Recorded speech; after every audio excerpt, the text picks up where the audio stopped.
Salut și bine m-am găsit la al treilea meu video pe acest canal de gaming. Eu sunt Tados Nocerot și astăzi ne vom juca Human Apocalypse. Este un joculeț de pe Steam care l-am luat. Este un demo și am zis să încercăm să vedem așa cum va fi situația. Este vorba despre un virus care s-a răspândit peste tot și noi acum trebuie să supraviețuim, cred.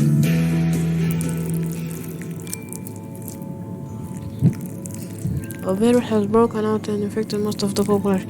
The wild fears zombie apocalypse has been started. Brain eating machine, each looking for the next flesh meal. Lost then lost turn into zombies. Mamă, deci e nebunie totală acum în lume, vă dați seama. Bun. Human Apocalypse. Îmi pare interesant joculețul și are și grafică, vedeți? Deci că ești într-un joc de acum 30 de ani. S-a prins un beculeț. Ce trebuie să fac? Eu nu l-am jucat înainte, așa că nu prea știu ce trebuie să fac. Asta ce trebuie să le prind? Uite mă, că se mișcă. Singura. Nu te cred. Uite ce a făcut ăsta. Press A. Eu sunt un zombie. Eu care credeam că eu sunt ăla. Eu care am crezut că sunt ăla bun. Adică omuleț și trebuie să omor zombie. Eu de fapt sunt opusul. Deci nu prea găsești jocuri în care tu ești mai mult ești survival. Acum chiar interesant. Dacă vreți să jucați și voi joculețul gratis, am să pun un link în descriere. Doar că trebuie să aveți mai întâi Steam-ul instalat. Mamă, dacă cum se mișcă, bă, tăticul. Shift, ia. Mă, uite ce repede aleargă. Nu te cred, uite ce repede aleargă, bă, tăticul. Mănâncă-l. I. Mamă, nu știu dacă ați auzit și voi, dar se aude în ultimul hal.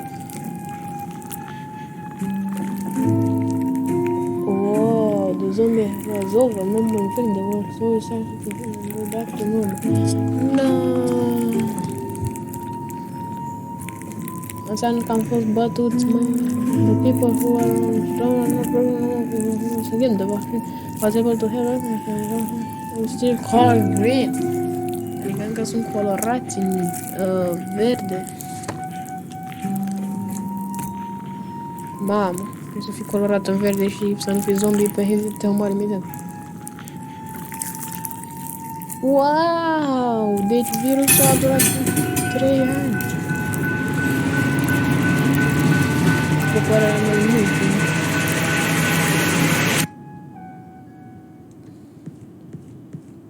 Am practic eu care am omorât femeia și eram zombie înainte. Eu sunt om. Doar că sunt cu... Și acum sper să nu mai devenim încă o dată zombie. Gata, boss. Ia să vedem ce avem noi acasă. Dragă, am ajuns acasă. Unde mi-e mâncărica? N-ai pus mâncărica? O să fie rușine. De ce vorbesc eu, că noi suntem așa de sărași că nici prieteni. Uite bă, prietenul nostru. Ce faci, Mikey? Yo, it's good to meet you, fam. I'm a boss, your roommate. Welcome to this shitty city. Welcome. Honestly, I ain't got no idea why you decided to move here.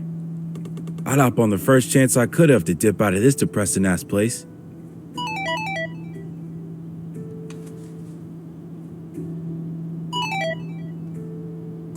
So there are two main areas you gotta stick to. Dreamyville Street. This is our street. And the plaza. You reach there by walking all the way to the right. The journalism office is in the plaza somewhere. Everything is there, actually. Nice meeting you, fam. We'll conversate more later. Da, deci practic zice că noi trebuie să mergem acolo. O borască, what? Și ce să fac eu cu o borască? Nu sunt prost. Nu mi-a văzut așa ceva.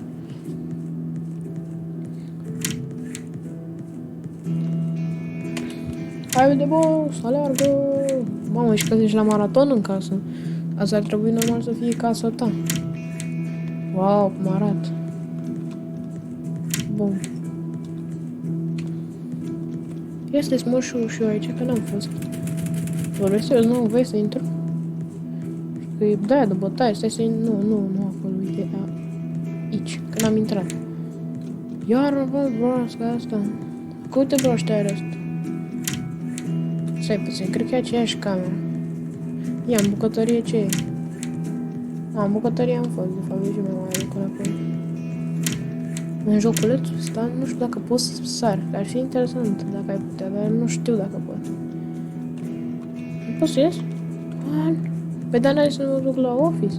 Mă lasă să merg la office. Ce Dumnezeu? Mai te ziceați, bă, du-te la office. Mă lasă la office. Ia să veni să inspectez aici locația odată. Nu, ăsta am fost. O l-am dat ca pe tot tipul dacă nu... Bun. Ăsta s-a culcat, mă. Ești obosit rău, ai vorbit și două cuvinte, azi obosit rău, mă. Dar nu știu... Hai, ies. Uite, băi, asta e închisă. Așa era, mă. Hai, aleargă.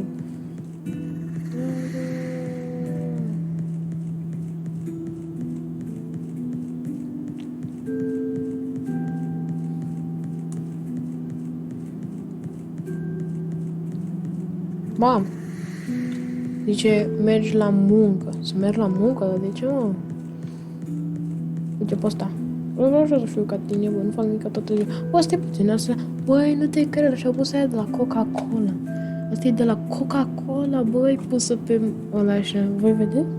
E puțin brulată, dar totuși se recunoaște. E de la Coca-Cola, nu te cred. Asta fie... Late night. Nu știu dacă ăsta e locul nostru de muncă. Nu pot să... nu e ăsta locul nostru de muncă. Am crezut că ăsta e locul nostru de muncă. Și am crezut. Ăsta nu pot. Ar fi tare și intra la fiecare om și la ce fise. Asta cred că e. Asta e. Noi suntem barman sau ce? Ce să le-am, scaune. Uite-l pe ăsta. Ia, mă, tipul. E ceva de băut? Nu? Hai să... Bam. Uite, biliard, frumos, așa. Nu știu, băieți aici. Pot să stai liniștit când am văzut biliardul. Mamă. Mai are puțin să sari pe... Și dacă vă place joculețul, nu uitați să lăsați un like. Și să vă abonați pentru a mă susține în continuare. Deci nu ăsta era locul nostru de muncă. Dar nu știu de ce am lăsat să intru asta. Farmacie, la ce lucrăm la farmacie. What? Ce e asta? Bă, cum ar fi în viața reală să vezi la farmacie un singur scaun? Păi asta ar fi chiar ciudat. Un singur scaun într-o farmacie. Uite, mă, ăsta e jurnalist office. Hai să vedem. Uite pe doamna jurnalistă sau nu știu ce e doamna ăla, că stă cu spatele la mine. Mr. Green, welcome. Mr. Green. Hope the trip wasn't too bad. I've always found traveling by train fun, but it might be tiring at times.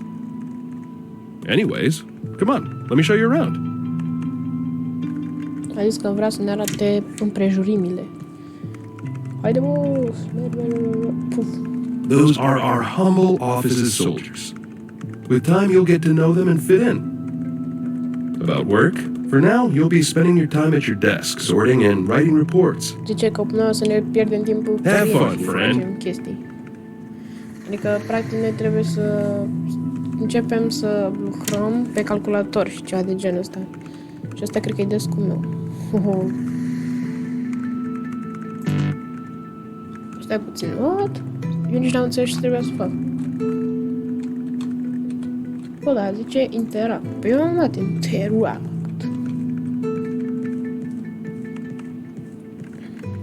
Bam. Bă, și titlul. M-a luat. What? Ia să puțin. Ce a fost ăsta? Poți să apăs pe Q, dar nu știu ce se întâmplă dacă apăs pe Q.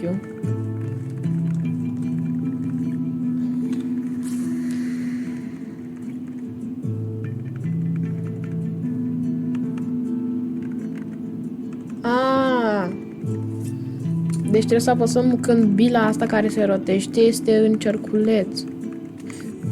Am nimerit-o pe una. No!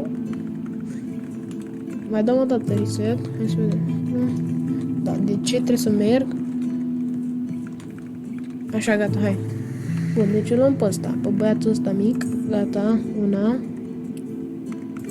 una. Este! Bine să mergem la doctor.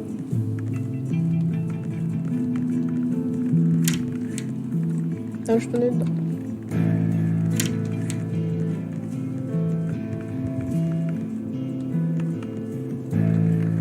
O să duc-te la doctor, bă. Tu nu vezi că e pancreasul, mă? Golden Cage, ce asta? Ferm? E ferm în oraș. Nu. Da, mă simt. Da, sunt cam multe clădiri. Uitați-vă și voi, eu muncesc noapte. Bă, frate, cine merge noapte? Sau dimineața, doar că e mai devreme. Doctor, cred că era ăla care era cu un singur scan sau era farmacie, nu? Deci era Golden K. Nu, asta cred că e fermă. Asta e jurnal, îi spuneau noi. Aici e, mă, ăsta e. Enter. Uite, bă, ăsta a venit la muncă. How are you doing today? Bine, domnule. Actually, never mind. Frankly, I don't care that much. Bine, boss, nu-mi pasă de friend. All right, let's get started. So today we are going to start your dosages course. Bine. This is the medication that should bring back your normal skin color and remove any greenness. You should be back to human color soon. Every 2 days you come here and take your shot. We should be done in 10 days. Now come here and let me poke you. Zice să venim încă o dată în vreo 2 zile ca să ne administreze o doză sau ceva de genul. Ca să ne pierdem culoarea aia verde, că noi nu vrem să fim verzi, noi vrem să fim ca toți oamenii. Bă, și acum zice să mergem din nou la Doctor Office? Dar de ce? Că am mai fost o dată. Enter. Bă, frate, iar începe cu Enter. How are you doing today? Actually, never mind. Frankly, I don't care that much. All right, let's get... This is the we should... Now come... Păi da, frate, am fost la domnul doctor. All right, we're done today. Mi-a dat Goodbye. Chestia, I'll see you the day after tomorrow. Let me know if you feel any side effects. Actually, never mind. I don't really care that much, to be honest. Deci zice că acum ne-a administrat o doză și vreau să vedem efectul mâine dimineață. Și unde te merg acasă? Uite, go home. Go home. Home. Hai să vedem unde e căsuța noastră, că toate casele astea n-au nici măcar un număr sau un cod poștal ceva. Late night. Bă, eu chiar astea nu le înțeleg, adică... Uite, știu, bă, domnul posietar mai stă lângă acolo, că scade tot pe ăla în cap. Să faci căpățâna mare.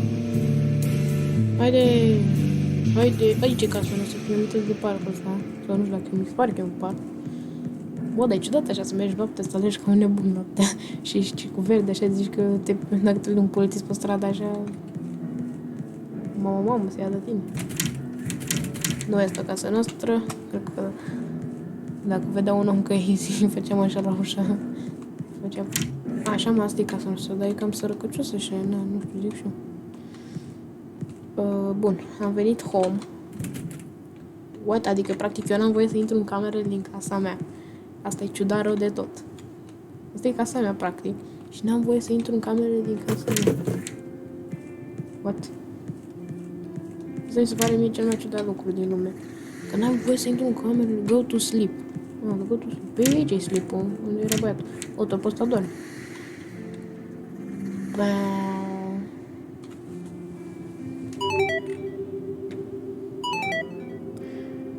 Bun, și dacă v-a plăcut episodul de azi, nu uitați să-mi dați un like, un subscribe și să-mi scrieți în comentarii despre joculețul care ar vrea să-l joc în continuare. Eu am fost Tazos Nocelor și v-am lăsat.